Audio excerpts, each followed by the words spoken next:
di-share.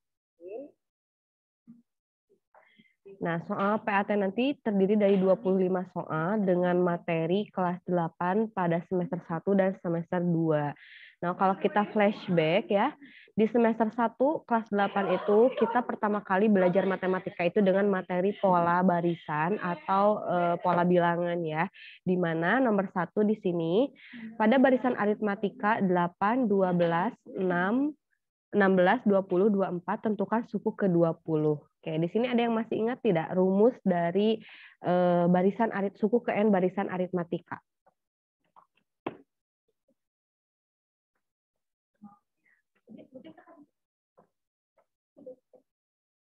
Ada yang masih ingat rumusnya apa?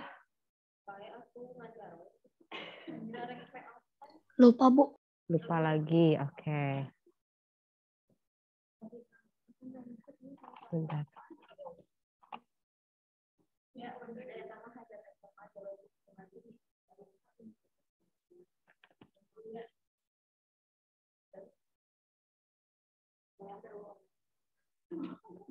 Nah, nomor 1 itu sebetulnya ada rumus umumnya, yaitu UN sama dengan A ditambah N kurang 1 kali B. Ya. Tetapi Bu Ade udah pernah menyampaikan bahwa ada rumus cepatnya.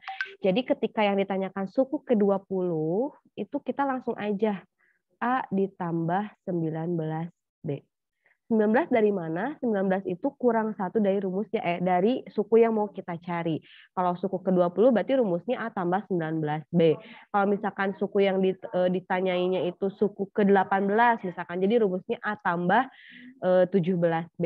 Seperti itu. Jadi selalu kurang 1 dari rumus yang mau kita cari. Kemudian A di sini sebagai apa?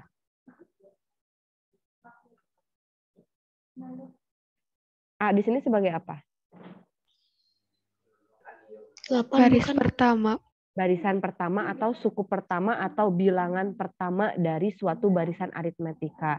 Dan B di sini sebagai apa? Bedanya, Bu. Bedanya, betul. Sekarang kita langsung masukkan ke rumus. A-nya berapa berarti dari barisan aritmatika nomor 1? 8. A-nya 8 ditambah 19 dikali B-nya berapa? 4. 4, Bu. 4 dari mana? Tinggal dihitung aja ya. 8 ke 12 itu ditambah 4. 12 ke 16 ditambah 4. 16 ke 20 ditambah 4. Selalu ditambah 4. Dan barisan aritmatika itu cirinya itu bedanya selalu sama atau tetap. Nah setelah ini kan tinggal dioperasikan saja. Ini 8 ditambah 19 kali 4 berapa? Coba hitung. 19 kali 4.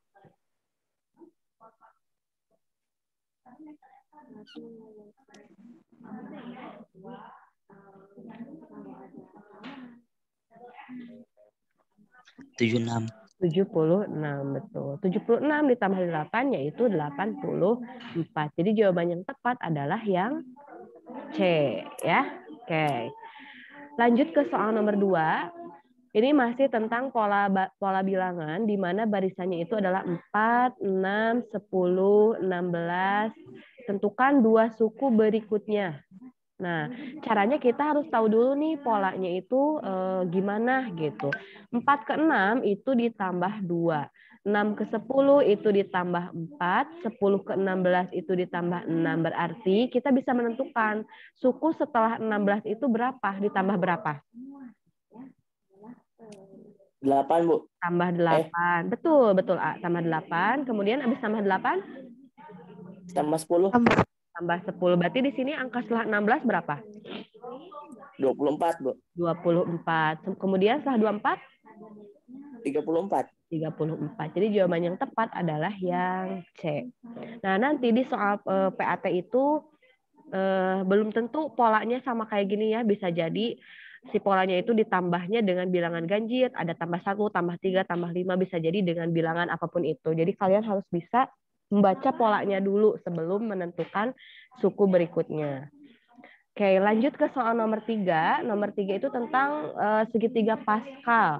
Bilangan-bilangan pada baris ke-7 itu yang mana jawabannya?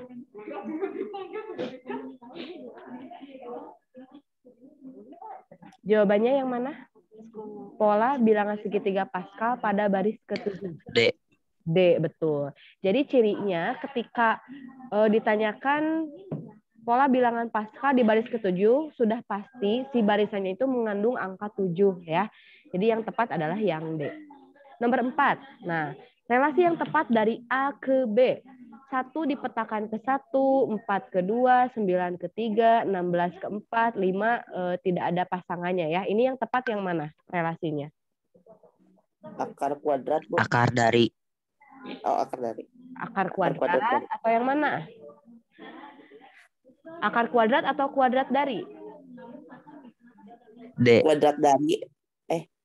Ayo, yang yakin. Kuadrat dari atau akar kuadrat?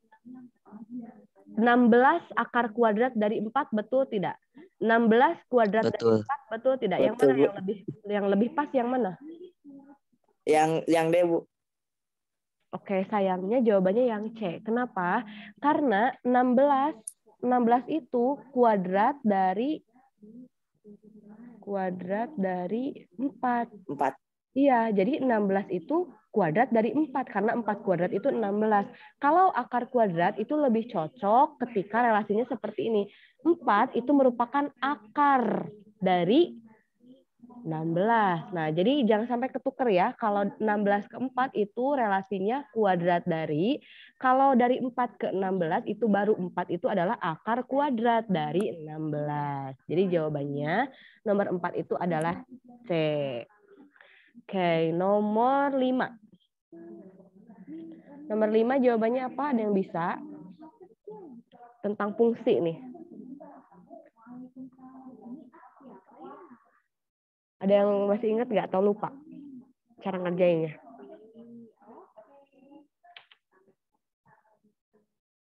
Nah, ini gampang ya sebetulnya. Diketahui fungsi fx-nya itu adalah 3x dikurangi 2. Yang ditanyakan adalah nilai dari F5. Artinya, x di fungsi fx tinggal diganti saja dengan 5. Jadi 3 dikali 5 dikurangi 2. 3 kali 5 yaitu 15 dikurangi 2. Jadi jawabannya adalah 13, gitu aja. Kalau yang ditanyakannya F2 berarti tinggal ganti X-nya dengan 2. Kalau ditanyakannya F7 berarti ganti X-nya dengan 7. Tetapi disesuaikan dengan fungsi fx yang diketahui di soal. Belum tentu nanti fungsi fx-nya sama kayak gini. Bisa jadi fungsi fx-nya 5x tambah 2 misalkan. Atau 2x kurang 7. Jadi nanti disesuaikan dengan soal. Oke, sebelum lanjut ke soal berikutnya, silakan screenshot terlebih dahulu layar ini ya untuk pembahasannya. Silakan Bu Ade beri waktu 3 detik. 3, 2, 1.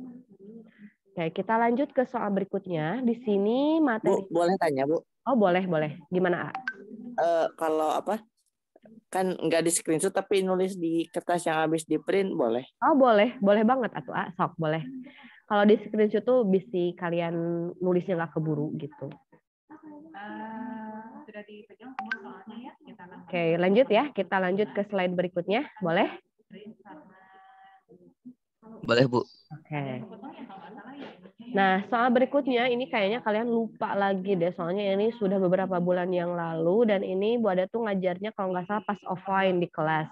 Nah, persamaan garis lurus yang melalui titik dan gradien.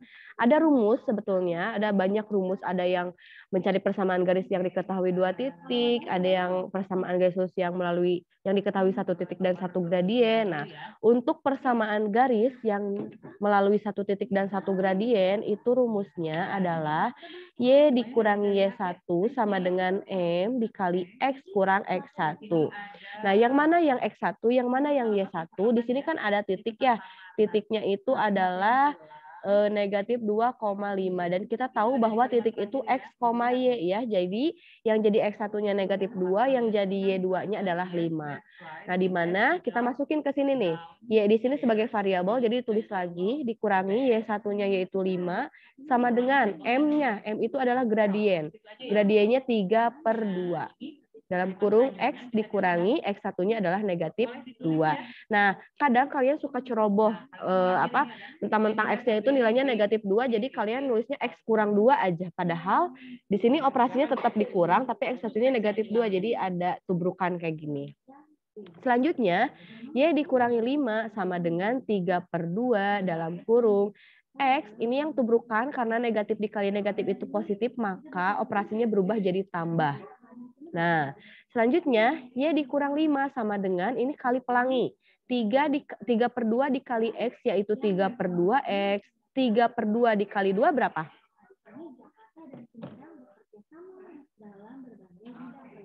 3, Bu. Ya, 3 ya. Jadi ini tambah 3. Selanjutnya bagaimana, Bu? Nah, di sini kan bentuknya pecahannya. Supaya pecahannya hilang menjadi bulat, kita kalikan kedua ruas. Kalikan kedua ruas dengan 2. Nah, jadi Y dikali 2 yaitu 2Y, negatif 5 dikali 2 yaitu negatif 10. 3/2 dikali 2 yaitu 3X ditambah 3 dikali 2 yaitu 6. Nah, jadi pecahannya hilang ya, tapi tanpa merubah hasil gitu. Jadi kita kalikan dengan 2. Selanjutnya, karena di option itu nilai X-nya itu bernilai positif, sebenarnya ini kita bebas ya mau dibuat di ruas kiri semua atau di ruas kanan semua. Nanti jawabannya bakal sama aja. Tapi kita akan pindah ruaskan si 2Y kurang 10 ini ke ruas kanan semuanya. Sehingga di sini tinggal 0. 3X tambah 6-nya ditulis lagi. 2Y pindah ruas ke ruas kanan asalnya positif jadi negatif. Negatif 10 pindah ke ruas kanan asalnya negatif jadi positif. Selanjutnya, ada yang bisa dijumlahkan? Ada. Yang ini 6 dan 10. 3X dan 2Y-nya kita tulis lagi. 6 tambah 10 yaitu 16. Nah, jadi persamaan garis lurusnya adalah 3X dikurangi 2Y ditambah 16. Jawaban yang tepat adalah yang C. Oke, sampai sini ada pertanyaan dulu nggak? Nanti kalau di PAT sih soalnya si gradiennya nggak akan pecahan, Bu Ade akan ngasihnya bilangan bulat biar nggak susah kayak gini ya.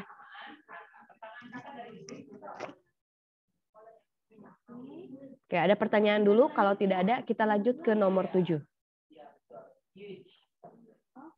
Enggak, Bu, enggak ada. Oke, lanjut ke nomor 7. Ini adalah sistem persamaan linear dua variabel, di mana kalau dinamakan sistem persamaan berarti persamaannya itu lebih dari 1. Dan di sini ada 2 persamaan. Persamaan yang pertama yaitu 2X dikurangi 3Y sama dengan negatif 13. Dan persamaan kedua yaitu X ditambah 2Y sama dengan 4. Nah, ini pakai cara eliminasi substitusi. Nah, kita mau mengeliminasi mana nih, yang X atau yang Y? Kita mau menghilangkan dulu X atau menghilangkan Y? X aja, Bu. X aja, oke. Jadi kalau kita mau menghilangkan suatu variabel, artinya si angka di depan variabelnya itu harus sama dulu. Kalau kita mau mengeliminasi atau menghilangkan X, berarti angka di depan X-nya harus sama. Kalau ini 2, berarti yang ini juga harus 2. Makanya yang persamaan atas kita kali 1 supaya tetap, dan yang kedua itu kita kali 2 supaya X-nya juga bernilai 2 gitu. Selanjutnya kita kalikan, karena ini dikali 1, berarti persamaan ini kita tulis kembali. 2X dikurangi 3Y sama dengan negatif 13. Yang ini kita kalikan 2, persamaan kedua. X dikali 2 yaitu 2X, 2Y dikali 2 yaitu 4Y, dan 4 dikali 2 yaitu 8. Supaya X hilang, berarti operasi yang tepat itu adalah dikurang. 2X dikurangi 2X habis, kita coret. Negatif 3Y dikurangi 4Y yaitu negatif 7Y. Negatif 13 dikurangi 8 yaitu negatif 21. Sehingga Y sama dengan negatif 21 dibagi negatif 7 yaitu 3. Nah, ini baru ketahuan Y-nya sama dengan 3. Berarti kalau kita lihat di option, kemungkinan jawaban itu antara B dan D ya. Sekarang kita cek nilai X-nya berapa dengan cara substitusi. Nilai Y sama dengan 3 ke salah satu persamaan. Nah, persamaan yang simpel yang mana? Yang pertama atau yang kedua?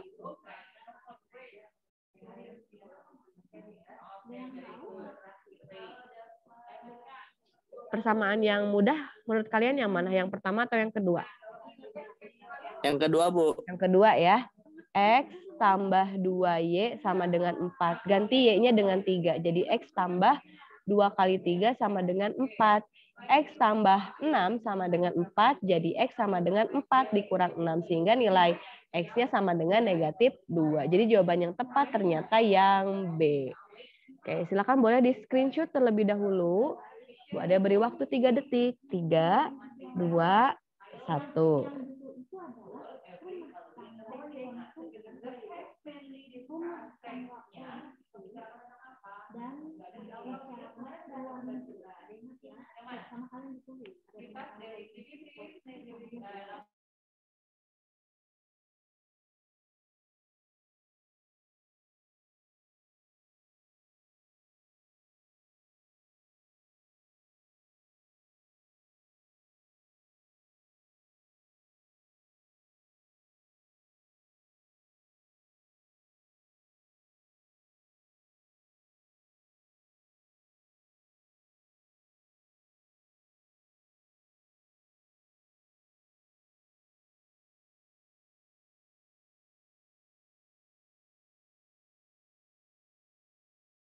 Oke, maaf ya, barusan nge-lag dulu Bu Adelnya. Ini apa? Oke, kita lanjut ke nomor 8. Di sini masih sama pengerjaannya seperti nomor 7, tentang sistem persamaan linier 2 variabel, hanya bentuknya soal cerita. Maka kita harus ubah dulu soal cerita ini ke dalam bahasa matematika. Oke, nomor 8. Harga 2 pensil dan 3 buku adalah Rp4.750. Kita misalkan pensil itu sebagai variabel P dan buku sebagai variabel B. Sehingga 2P ditambah 3B itu sama dengan 4.750. Dan harga 5 pensil ditambah 2 buku harganya Rp5.000. Nah, kita akan mengeliminasi variabel B. Nah, maka si angka yang ada di depan B-nya harus kita samakan dulu. Berarti yang atas dikali 2, yang bawah dikali 3. Sehingga 2P dikali 2 yaitu 4P, 3B dikali 2 yaitu 6B, 4.750 dikali 2 yaitu 9.500. Persamaan kedua kita kalikan dengan 3. 5P dikali 3 yaitu 15P ditambah 2B dikali 3 yaitu 6B dan 5.000 dikali 3 yaitu 15.000. Ini dikurang, coret-coret, 4P dikurangi 15P berapa?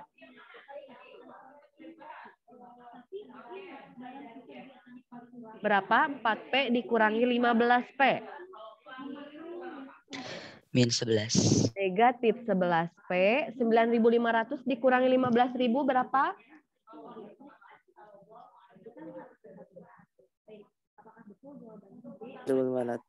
5.500, tapi negatif ya. Sehingga P-nya akan sama dengan negatif 5.500 dibagi negatif 11. Berapa? 1.100, Bu. Masa? Coba hitung lagi.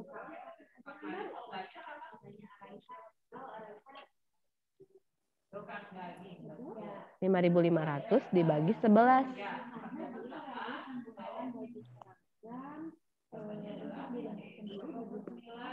500 bukan, Bu? Nah, 500 ya. Jadi harga pensilnya tuh 500, murah banget ya. Selanjutnya kita cari harga buku.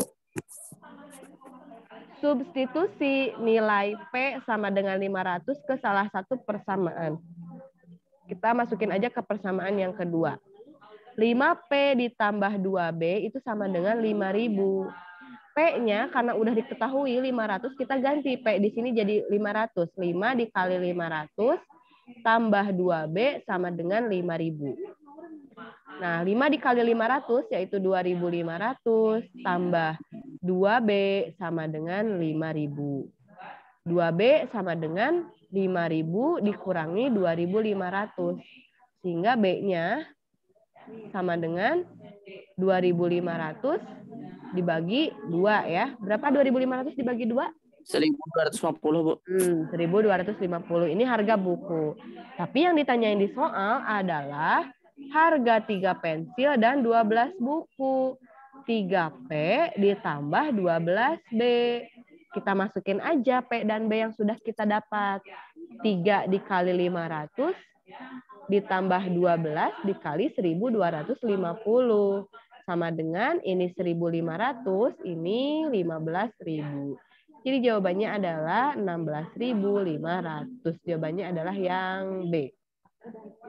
Oke, sampai sini ada pertanyaan? Bisa ya, cuman agak lebih teliti aja kalian ngitungnya, soalnya angkanya agak lumayan besar-besar ya. Oke, silakan boleh di screenshot dulu. Ada beri waktu 3 detik. 3, 2, 1. Lanjut ke soal berikutnya, nomor 9. Nah, ini tentang teorema Pitagoras. Dengan menggunakan teorema Pitagoras, panjang sisi BC adalah, kalau kalian perhatikan, BC di sana merupakan sisi tegakkah atau sisi miring? Miring, Bu. Yakin. Coba perhatikan lagi. Tegak. Tegak ya. Kenapa tegak? Coba. Titik sudutnya ada di mana? Ada di A, di B, atau di C? Titik sudutnya.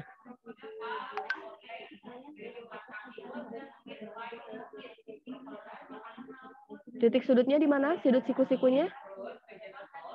Di A, di B, atau di C? Di B. Di B, betul. Nah, ini siku-sikunya ada di sini, sehingga panjang BC itu ini adalah sisi tegak, AB juga sisi tegak, dan AC itu adalah sisi miringnya.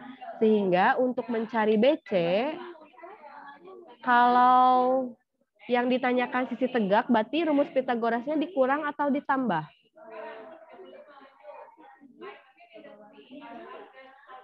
Rumus Pitagorasnya dikurang atau ditambah? Kurang. Dikurang. Oke. Apa yang dikurang? Kurang. Apa yang dikurang? Kuadrat dari sisi miring dikurangi kuadrat dari sisi satunya lagi. Berarti 15 kuadrat dikurangi 12 kuadrat. Nah, 15 kuadrat itu adalah 225, 12 kuadrat itu adalah 144. Berapa? 225 dikurangi 144.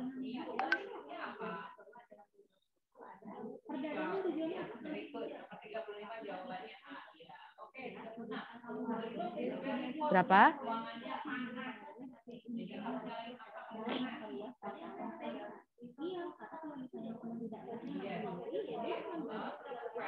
$81 bukan, Bu? 81, betul. Akar 81 berapa? 9. 9. Betul. Jadi jawabannya yang D. Nah, nomor 10, perhatikan 3 ukuran sisi segitiga berikut. Nah, yang ditanyain yang merupakan segitiga tumpul. Kalian ingat gak cara ngerjain ini? Kalau segitiga tumpul itu syaratnya apakah harus lebih dari, sama dengan, atau kurang dari?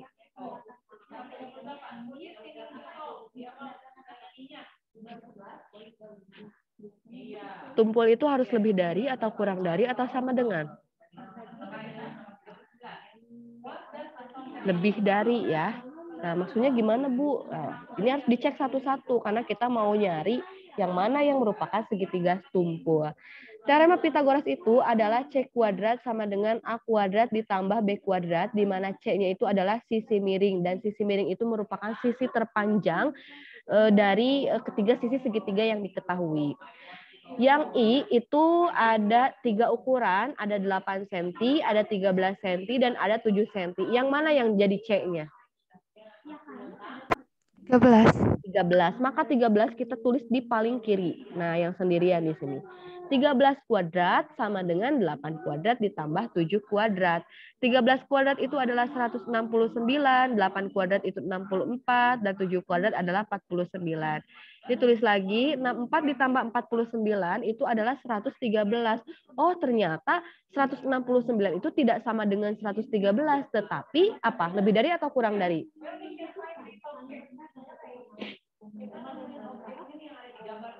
(169) kurang dari atau lebih dari 113? Lebih dari. Kurang. Lebih dari ya. 169 itu lebih besar atau lebih dari 113. Kalau lebih dari, maka segitiganya apa? Tumpul, siku-siku, atau lancip? Tumpul, Bu. Tumpul ya. Nah, kayak gitu caranya. Nah, ini udah ketemu yang tumpul itu ternyata yang I. Kita cek lagi yang kedua. I-nya yang ini nih, yang kedua. Yang jadi C-nya yang mana tuh yang kedua? 9. 9, betul. Jadi 9 kuadrat sama dengan 5 kuadrat ditambah 8 kuadrat. 9 kuadrat itu 81, 5 kuadrat 25 tambah 64.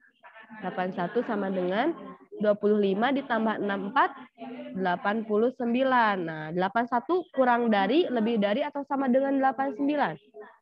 Kurang dari, Kurang Bu. dari. Nah, kalau kurang dari berarti segitiganya segitiga apa? Lancip. Lancip. Nah, gitu ya, lancip berarti bukan yang kedua. Nah, sebetulnya untuk mengerjakan soal ini ada taktik khusus. Jadi kalian nggak usah ngitung keseluruhan. Tadi kan yang I itu udah pasti tumpul. Berarti jawabannya itu pasti di antara A atau B. Sekarang kita udah cek yang kedua ternyata lancip. Berarti yang tepat ya pasti yang B gitu. Jadi kita nggak usah ngitung lanjut gitu. Udah aja langsung udah pasti jawabannya yang B gitu ya. Oke, silakan boleh di screenshot dulu.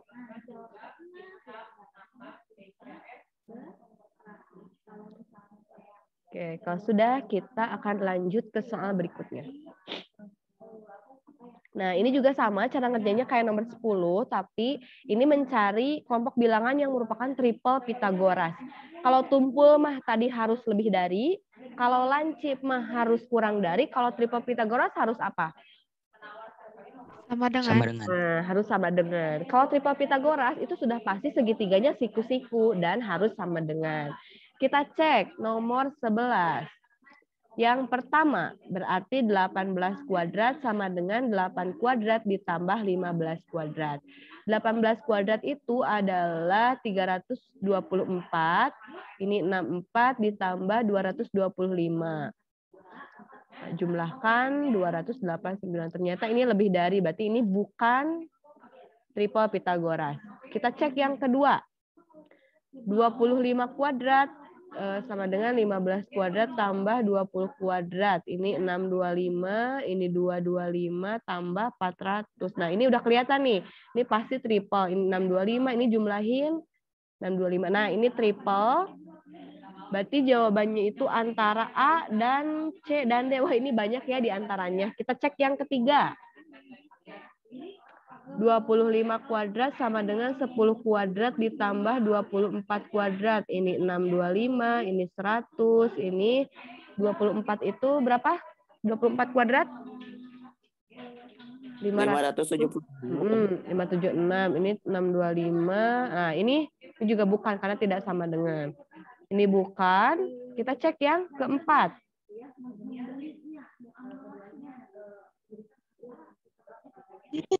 Udah kelihatan ya? Yang mana jawabannya berarti? D. D. Oke. Gampang ya. Silakan screenshot dulu. Lanjut ke soal berikutnya, nomor 12. Nah, panjang BC. Ini juga masih berhubungan sama Pitagoras. Ini panjang dari ke sini adalah 15 cm. Nah, kita akan menghitung panjang BC. Panjang BC. Misalkan kita beri nama ini titik O. Untuk mencari panjang O ke B gimana? Kita bisa nggak nentuin? 25 dikurang 33, Bu. Betul, kebalik ya. 33 kurang 25 ya. 33 dikurang 25 itu adalah berapa? 8, Bu. Oke, 8. OB itu sama dengan 33 dikurangi 25, yaitu 8. Maka untuk mengerjakan soal nomor 12 ini, kalau digambar ulang, ini 8, ini 15. Yang ditanyain adalah ini kan, berarti ini pakai Pitagoras. 15 kuadrat ditambah 8 kuadrat. Ini 225 ditambah 64. 225 ditambah 64 itu adalah 289. Akar 289 berapa? 17, Bu. Nah, 17. Iya. Jadi jawabannya adalah yang B. Nah, selanjutnya ini tentang unsur-unsur lingkaran nih. Coba siapa yang masih ingat daerah yang diarsir itu disebut apa? Yang kayak bulan sabit itu disebut apa? Tembereng, Bu. Betul, tembereng ya. Jadi kalau kalian melihat gambar yang diarsir seperti bulan sabit itu tembereng. Kalau seperti potongan pizza itu adalah juring. Nah, lanjut. Ini nomor 4, garis AB itu disebut apa? Garis AB apa itu? Jari-jari kah, busur, apotema, atau tali busur?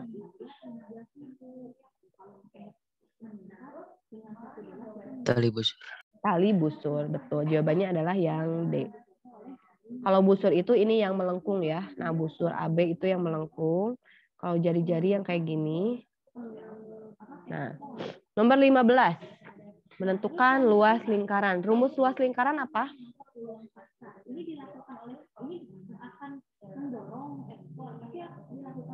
Ayo, lupa lagi ya. Pi R kuadrat, Bu. Pi R kuadrat. Nah, di sini karena jari-jarinya 10, maka pi-nya itu adalah 3,14 dikali R kuadrat, artinya 10 kali 10. 3,14 dikali hasil dari 10 kali 10 itu adalah 100. 100 dikali 3,14 yaitu 314. Ini mah mudah ya. Jawabannya yang C. Nomor 16. Nah, ini daerah yang diarsir itu maksudnya ini ya. Nah, ini ke sini. Nah, kita mau mencari keliling ini. Kalau kita lihat, ini sebentar. Keliling itu kan artinya ini yang 60 cm-nya kan ada 2. Terus ditambah yang lengkung ini setengah lingkaran, yang ini juga setengah lingkaran. Kan kalau disatuin jadi kayak satu lingkaran penuh ya. Berarti kita cari keliling lingkarannya dulu. Nah, keliling lingkaran itu rumusnya apa? Keliling lingkaran rumusnya apa? Pi D, Bu. Pi D bisa. Pi-nya berarti 3,14, diameternya adalah 40. Kalikan coba berapa? 3,14 kali 40.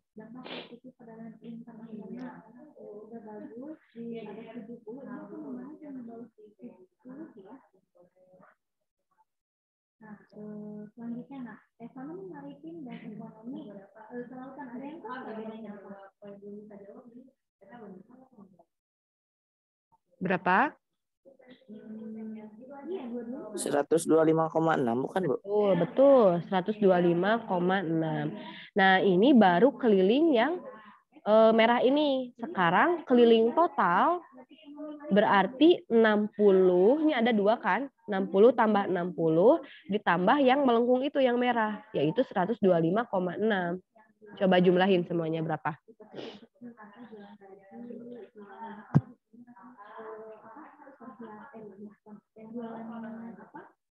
Hah?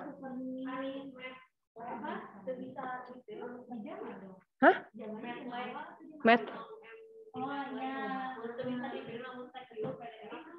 Abi tapi bisa ngeprint, bahasa eta geus ngeprint banyak. 245,6.